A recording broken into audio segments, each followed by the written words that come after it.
दोस्तों, हम इंसानों के पूर्वज बंदर ही थे, इस बात में कोई शक नहीं। पर दोस्तों, क्या आपने ये कभी सोचा, ये आखिर बंदर जैसी दिखने वाली प्रजाति ही इंसान क्यों बनी? क्या इस धरती पर कोई और ऐसे जीव नहीं थे जो इंसानों का रूप ले सके? ये आखिर बंदर ही हमारे पूर्वज क्यों? दोस्तों, आज के इस वीडियो में हम आदिमानव से इंसान बनने तक के सफर को बताने वाले हैं। अगर आप भी जानने में इंटरेस्टेड है तो चलिए शुरू करते हैं। पृथ्वी पर जीवन कैसे पनपा और इंसान कैसे आए, इसको लेकर आज भी कोई एकमत नहीं है, लेकिन हम बचपन से सुनते आ रहे हैं कि हमारे पूर्वज बंदर थे और समय के साथ धीरे धीरे हमने खुद को विकसित किया। हम बंदर से इंसान कैसे बने? इस बात का पता लगाया था चार्ल्स डार्विन ने। उन्होंने समझाया था कि ओरेंगुटैन बंदरों की एक प्रजाति एक पेड़ पर तो दूसरा जमीन पर रहने लगा। जमीन पर रहने वाले बेटे ने खुद को जिंदा रखने के लिए नई कलाएं सीखी।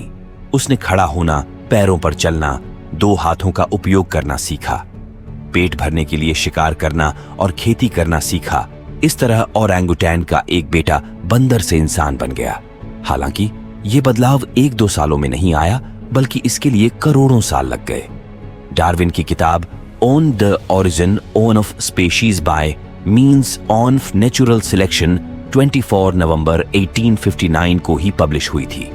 इस किताब में एक चैप्टर था, थ्योरी ऑफ इवोल्यूशन। इसी में बताया गया था कैसे हम बंदर से इंसान बने। चार्ल्स डार्विन का मानना था कि हम सभी के पूर्वज एक हैं। उनकी थ्योरी थी कि हमारे पूर्वज बंदर थे। कुछ बंदर अलग जगह अलग तरह से रहने लगे। इस कारण धीरे धीरे जरूरतों के अनुसार उनमें बदलाव आने शुरू हो गए। उनमें आए बदलाव उनके आगे की पीढ़ी में दिखने लगे।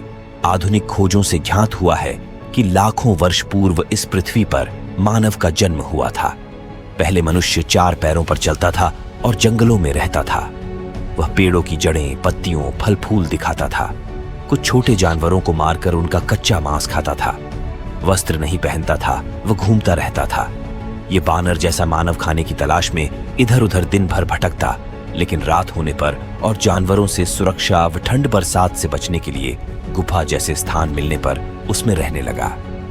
लेकिन वह अधिकांशतः पेड़ों पर चढ़कर ही रहता था और इस तरह रात में जंगली जानवरों से अपनी सुरक्षा करता था।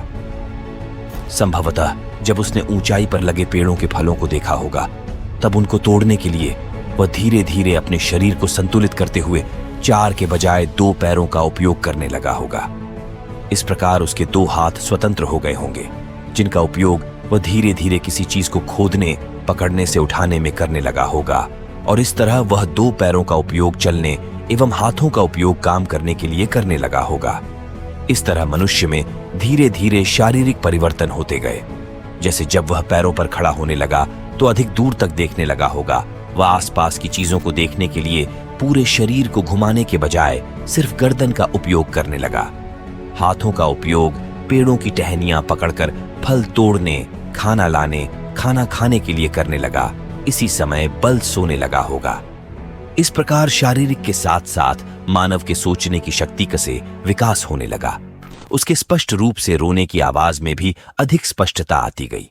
निरंतर आते परिवर्तनों के द्वारा अब मूलभूत आवश्यकताओं जैसे भोजन, आवास के बारे में भी सोचने लगा होगा। भोजन की घूमते रहने के साथ साथ अब वह भोजन करने लगा और जंगल में जानवरों से बचाव लिए लकड़ी, जानवरों की हड्डियों, सींगों, धनुकीले पत्थरों का प्रयोग करने लगा। उपरो मानव अर्थात आज से लाखों वर्ष पुराने मां आदिमानव कहा गया है। आदिमानव पत्थर का उपयोग जानवरों के शिकार करने, मांस का काटने, कंदमूल खोदने आदि के लिए कर पत्थर को पाषाण भी कहते हैं, इसलिए इसे पाषाण युग कहा गया। तो दोस्तों, आज के लिए बस इतना ही। हम आशा करते हैं कि आप इस वीडियो को भी भरपूर लाइक और प्यार देंगे। तो दोस्तों, मिलते हैं आपसे अगली वीडियो में। तब तक के लिए धन्यवाद।